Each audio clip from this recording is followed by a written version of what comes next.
Hey, what's up guys? Okay guys, bersama saya kembali Mr. Faiz. So hari ni kita akan ke Medan, iaitu Medan Indonesia. So hari ni aku plan untuk naik public transport. So aku jalan kaki ke LRT. Sampai LRT Perindah, aku tukar ke arah Chansolin, iaitu MRT. Dan terus tembak ke KLIA, iaitu KLIA 2. Kita dah sampai ke KLIA 2. So waktu ni kita dah check in dan ambil boarding pass. So waktu ni aku dah tak sabar untuk terbang ke kota Medan guys. Nampaknya ramai juga ke Medan hari ni ya.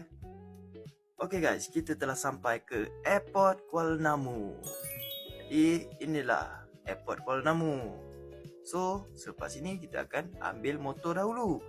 Jadi aku telah sewa motor PCX. Itu motor Honda. Dengan bayaran 200,000 sehari. Murah guys.